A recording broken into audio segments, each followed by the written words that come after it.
So what do you need to make your very own sourdough starter? Basically, you do not need many things. I would suggest you for sure to buy a kitchen scale. It really makes your life easier. I would not suggest that you make your starter with cups or spoons. Just buy a basic kitchen scale. That would be enough. Also, spatula, silicone spatula would really make working with the dough more comfortable for you. But if you don't have one, you can use a spoon or fork or whatever you have. The last piece of equipment that I would really suggest that you buy is a thermometer. Of course, you can start to work without it, but or you will realize that it's important to control the temperature when you make your sourdough starter or when you make dough. And it's much easier if you have a thermometer to know exact temperature. Nothing is more easier than just to use this kind of thermometer. Just put it inside your water or you put it inside your dough and you know exact temperature you have, so you can take control of the whole process. In case you don't have it right now, just start to prepare your starter without it, and eventually you can get it. And of course, to make your starter, you will need a jar. Take a big jar. It should be about 700 milliliters or 1 liter size jar with a lid. Any kind of jar with any kind of lid is okay. It's just important that it is big enough because your starter will grow and you don't want it overflow out of the jar or that it doesn't have enough space to rise. Okay? And of course you need flour and water. So I would suggest you to start with rye whole flour. Even if we're making a wheat starter, we always start with rye flour. Why? Because it's more nutritious and it has higher acidity. This is what we're looking for when we want to kick up the fermentation process. When choosing a flour for your starter, just make sure it's rye whole flour. It's dark enough. It should be really dark. You can really see the brown of flour. And if you compare it to white all-purpose flour, you can see immediately that it is much lighter. And when choosing a wheat flour, you can choose all-purpose or bread flour. But it is important that it's unbleached. Okay, and make sure you have enough flour, because if you run out of your flour, you will need to add a new one. And starters don't like changes.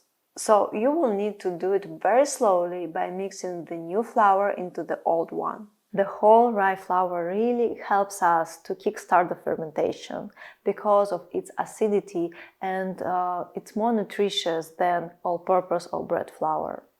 Okay, so you will use it on the very first day, and on the second step you will need a wheat flour, and I suggest you to use unbleached all-purpose flour or bread flour. Now let's talk about water. I suggest you to use tap water in case if it is a good tap water, if it's drinkable. You just leave it outside, not covered, few hours before you make a mix. For example, if I know that I want to make a starter tomorrow morning, I'll leave it overnight on the table and I won't cover it.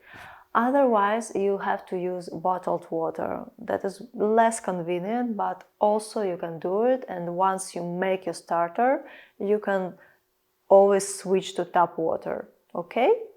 And about temperature, to make the whole thing as quickly as possible and to get ready for baking, I would suggest you to keep your starter at warm temperature. It should be from 26 degrees to 30 degrees Celsius.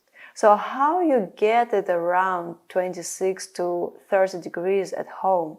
Unless it's summer, none of us have this temperature at home, right? So there are many ways to get to this point. The easiest way is just to put it as high as you can in your kitchen.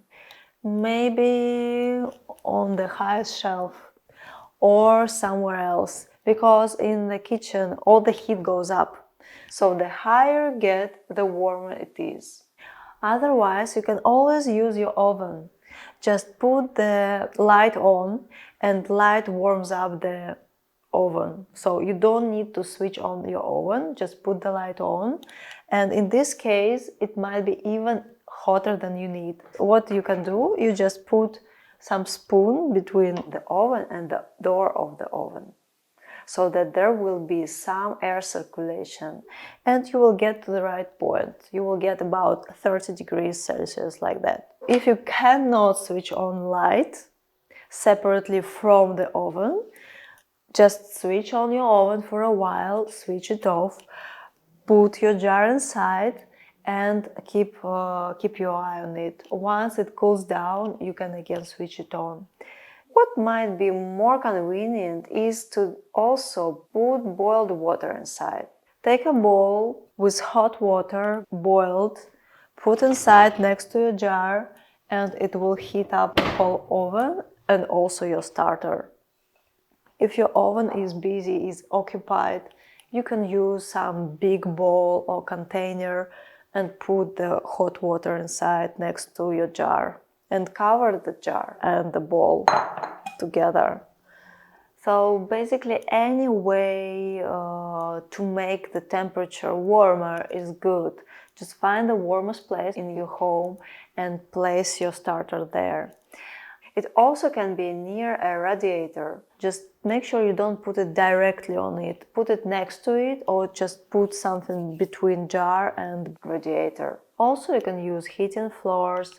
You can actually buy a proofing domestic box. That would really make your life easier in case your room temperature is really below 25 degrees Celsius. Anyway, you have to understand that in case the temperature is low, you still can make a starter. It just will take too long.